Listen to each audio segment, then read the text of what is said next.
अभी हम इंडिया की बात कर रहे थे, they started from 9 states and now they have 39। उन्होंने, अगर आप देखें, अगर आप फॉलो करें उनकी पॉलिटिक्स को, तो हर इलेक्शन पे तकरीबन वो 1-2 सूबे नए बना देते हैं और उसके नतीजे निकले हैं।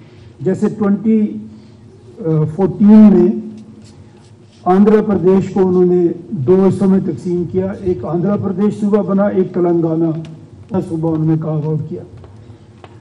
और अगर आप उनकी जीडीपी देखें तो आंध्र प्रदेश की जब उन्होंने इसको डिवाइड किया तो 520,000 करोड़ थी ऑलमोस्ट, जो बढ़ के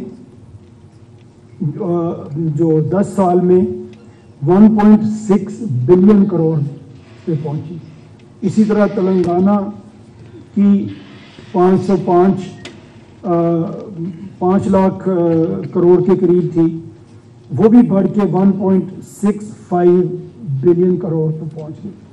तो ये नतीजे हैं, सब मेरे पास पूरी लिस्ट है इस पे।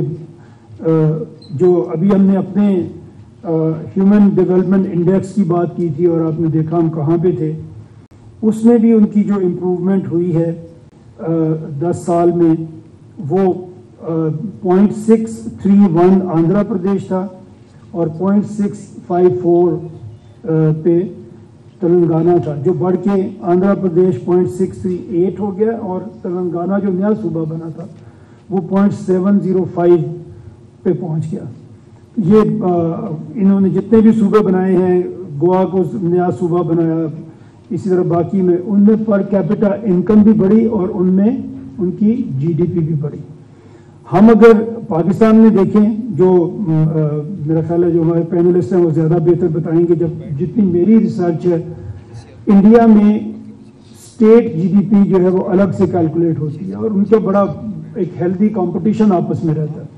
लास्ट ईयर वो कह रहे थे कि महाराष्ट्र ने सबसे कम तरक्की की है और उसकी फिर रीजंस क्या थी कि वहाँ पे पॉलिटिकल स्टेबिलिटी नहीं रही और 3 हुकूमतें बदल गई बराबर। हमने जब यहाँ मैंने कोशिश की कि हम अपने स्टेट्स की, अपने सूबों की जीडीपी देखें, तो हमें पता चला कि ये तो अलग से कैलकुलेट ही नहीं होती, हमारे सूबे से कैलकुलेट ही नहीं करते, ये फेडरल लेवल पे ही कैलकुलेट होती है हमारे। ये कुछ हमारी बात थी। अभी अगर आप देखें जो एक्टिवली हमारे सूबों की डिमांड यहाँ पे पाकिस्तान में हो रही है और बड़ी देर से हो रही है, जिसको हम इग्नोर करते चले जा रहे हैं। पंजाब में बाहर भी अगर आप देखें, सराइकी सूबा है, बहावलपुर सूबा है, हम बात करते हैं कभी कभी साउथ पंजाब को सूबा बना दें। मैं साउथ पंजाब में गया हूँ, मैं लोगों से वहाँ मिला हूँ, कहीं पे साउथ पंजाब की कोई डिमांड नहीं है। डीजी खान बिल्कुल मुल्तान के साथ सूबा बनना नहीं चाहता। वो कहता है कि अगर हमने मुल्तान की गुलामी करनी है तो लाहौर की ज़्यादा बेहतर है। डीजी खान अलग सूबा बनना चाहता है, मुल्तान अलग सूबा बनना चाहता है, बहावलपुर तो शुरू से अलग सूबा बनना चाहता है। तो ये 3 वहाँ पे सूबों की तहरीक है, एक जनूबी पंजाब की सिर्फ नहीं है। हमने क्या किया, हमने वहाँ पे पिछले गवर्नमेंट में साउथ पंजाब सेक्रेटेरिएट बना दिया। 8 billion we spent on a building और वहाँ पे हमने कुछ लोग भी अपॉइंट कर दिए। सूबे का मतलब एक और लेयर ऑफ ब्यूरोक्रेसी नहीं होता। सूबे का मतलब आपकी पॉलिटिकल लीडरशिप होती है, जैसे आप वोट डाल के लेके आते हैं और वो आपके लिए काम करता है। अनफॉर्चुनेटली हमने वहाँ पे एक और लेयर ऑफ ब्यूरोक्रेट्स बिठा दी, उसमें जो उनके मसले हल होने थे उसमें एक लेयर और बढ़ गई। अब वो पहले मुल्तान में उनकी समझियाँ अप्रूव होती हैं, फिर वो लाहौर आती हैं, फिर फाइनल अप्रूवल, तो पहले सीधा लाहौर आती थी। अब जितनी जगह भी मैंने ये बात की है, इसमें हम ये सजेस्ट करते हैं कि अगर हम अग्री करें कि सूबे बनने चाहिए तो फिर किस तरह बनने चाहिए, उनकी बाउंड्रीज क्या होंगी, किस तरह हम बनाएंगे। तो हम ये सजेस्ट करते हैं कि आप हर डिवीजन को सूबा बना दें। पाकिस्तान में 33 के करीब आपके सूबे बनेंगे। क्यों हम कहते हैं कि डिवीजन को बना दें, कि इसकी बाउंड्रीज डिफाइंड है। अगर आज हम नए सूबे बनाएं और नई बाउंड्रीज के तयन में जाएं तो इसी झगड़े में हमारी उम्र गुजर जाएगी कि किसकी बाउंड्री कहाँ पे होगी। डिवीजन्स ऐसी मैनेजेबल चीज़ है और इसमें पूरी गवर्नमेंट मौजूद है। अगर आप एक डिवीजन को सूबा बनाते हैं तो आपके पास कमिश्नर मौजूद है जो चीफ सेक्रेटरी बन सकता है, और आरपीओ मौजूद है जो आईजी पुलिस बन सकता है, और उनके नीचे पूरी गवर्नमेंट की एक जो टियर है वो मौजूद है। आपको कुछ भी उसमें ज़्यादा काम नहीं करना पड़ेगा। अगर हम ये करते हैं, पंजाब के 10 सूबे बनेंगे, सिंध के 7 सूबे बनेंगे, इसी तरह केपी में 7 डिवीजन्स हैं, उनके 7 सूबे बनेंगे, और बलूचिस्तान में 8 डिवीजन्स हैं हमारी, तो वहाँ पे 8 सूबे बनेंगे।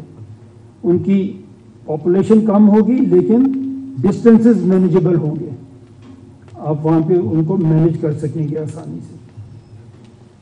इसी तरह जब हम अग्री कर लेते हैं, जहाँ भी मैं बात करता हूँ, जहाँ भी ये बात होती है, तो इसमें बड़ा कम डिस्प्यूट होता है कि सूबे एडमिनिस्ट्रेटिव यूनिट छोटे होने चाहिए, लेकिन जो सबसे ज़्यादा कंसर्न लोगों में मिलता है देखने को वो ये होता है कि ये बहुत महंगे हो जाएंगे। पहले ही पाकिस्तान की इकोनॉमी कमज़ोर है, और जब आप इतना बड़ा एक एडमिनिस्ट्रेटिव एक्सपेंस इसके ऊपर डाल देंगे तो ये एक और मुसीबत खड़ी हो जाएगी। इसके ऊपर हमने काम किया है, और खुशी होगी ये मेरा ख्याल सुन के मुझे तो बड़ी हुई थी कि इंशाल्लाह एक्सपेंसेस हमारे कम हो जाएंगे, बढ़ने की बजाय हमारे एक्सपेंसेस कम हो जाएंगे। अगर आपको इसमें इंटरेस्ट होगा, आपका कोई क्वेश्चन होगा, तो फिर उसमें मेरे पास डिटेल इसकी वर्किंग है। कम से कम पंजाब की हमने बना ली है, बाकी सूबों की भी बन रही है, और हर जगह पे ट्रेंड यही हमें नज़र आ रहा है कि हमारे एक्सपेंसेस बढ़ने की बजाय, एडमिनिस्ट्रेटिव एक्सपेंसेस बढ़ने की बजाय हमारे कम होंगे। और एक और जो हमारा पाकिस्तान का मैं समझता हूँ एक बहुत बड़ा मसला है कि हमारे पास एक कॉम्पिटेंट लीडरशिप नहीं है, और ये हमारे बहुत से मसाइल इस वजह से हैं कि हमारे लीडर्स, जितने भी हमारे लीडर रिसेंट हिस्ट्री में हमें मिले हैं, वो किसी न किसी और दरवाजे से आए हैं, पब्लिक सपोर्ट के साथ, ऑर्गेनिकली किसी ने भी ग्रो नहीं किया। आज एक भी लीडर ऐसा नहीं मिलता हमें जिसने अपनी परफॉर्मेंस की बेस पे जो प्रमोट हो के आपकी पॉलिटिक्स में आगे आया हो। जितने भी लीडर हैं, अभी अब नाम लेंगे तो नाम भी हम ले सकते हैं, सबको पता है, बट वो कोई भी इस तरह से नहीं आया कि उसने कहीं पे परफॉर्म किया, उसकी कहीं पे परफॉर्मेंस बड़ी अच्छी थी और उससे लोगों ने उसको देखा और उसको वोट दिया, और वो लोकल से प्रोविंस में आ गया, प्रोविंस से वो नेशनल लेवल पे लीडर बन गया। ऐसा लीडर हमारे पास कोई नहीं है। और उसकी अगर आप मिसाल देखना चाहें, अगर हम नाम ले भी सकते हैं, जुल्फ़िकार अली भुट्टो इस मुल्क का पहला पॉपुलर लीडर था जो वोट लेके आया था, उसको फांसी दी गई। किसी जगह पे कोई नोटेबल कोई प्रोटेस्ट नहीं हुआ, उसी तरह जिंदगी चलती रही। नवाज शरीफ एक दौर में 2/3 मेजॉरिटी लेके आए थे। इतने वोट पाकिस्तान में कभी किसी को नहीं मिले जितने 96-7 के इलेक्शन में नवाज शरीफ को मिले। 2/3 मेजॉरिटी, चारों सूबों में गवर्नमेंट। उसकी गवर्नमेंट खत्म की, उसको निकाल दिया, कोई प्रोटेस्ट नहीं हुआ। अभी रिसेंटली इमरान खान की गवर्नमेंट निकाल दिया, कर दिया, कुछ नहीं हुआ।